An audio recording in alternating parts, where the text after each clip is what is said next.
After that, guys, we have two wrestlers in the heavyweight division. Ali Isaev, 9 wins and 0 losses, 37 and a half years old, 6'3" tall, and an insane reach advantage for Ali Isaev, who was a wrestler, but an insane reach advantage right there of 78 inches. Hatef Moeil, 10 wins and 4 losses, 34 and a half years old, 6'4" tall, so a little bit taller, but a lot less of a reach than Ali Isaev right there. Both fighters are wrestlers. I mean, Ali Isaev with 9 wins and 0 losses, a lot of TKO wins, a lot of decision wins right here, 5 decision wins and 4 KO TKO wins on his record. Hatef Moeil, 10 wins and 4 losses, 7 knockout wins, 1 submission win and 2 decision wins. Also mainly going to be a wrestler and a grappler, trying to get you down and grind upon you, but in the wrestling game right here, I will give the slight advantage in the wrestling department to Ali Isaev. I mean, you look at these stats that he had last year inside the PFL.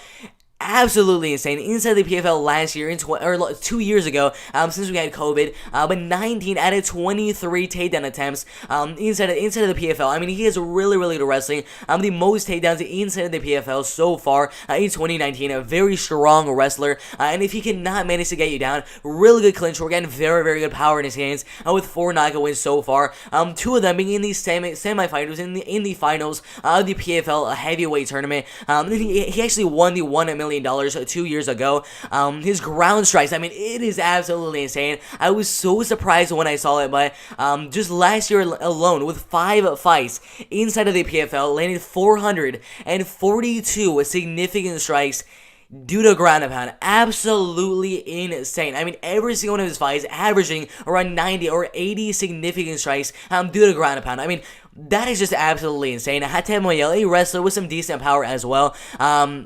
He either finishes his fights or gets finished himself with 7 knockout wins on his record, and every single one of his 3 losses coming by KO or TKO in the first or second round.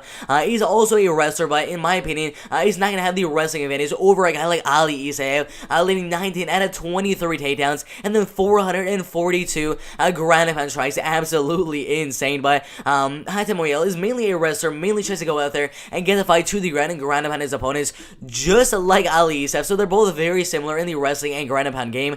Good double leg takedown and has solid wrestling skills of his own. But obviously, I mean, Ali's gonna have the advantage 100%. Let's fix that right there. But the really hard, fast ground and pound shots, not from the bottom. I've seen only one fight where he was on the bottom and he did not really know what to do. I mean, he was getting dominated on top from his opponent. And I think Ali Isaev can do a similar thing right here. I think the wrestling is going to be very even. Obviously, I'm going to give a slight advantage to Ali Isaev in the wrestling department right here.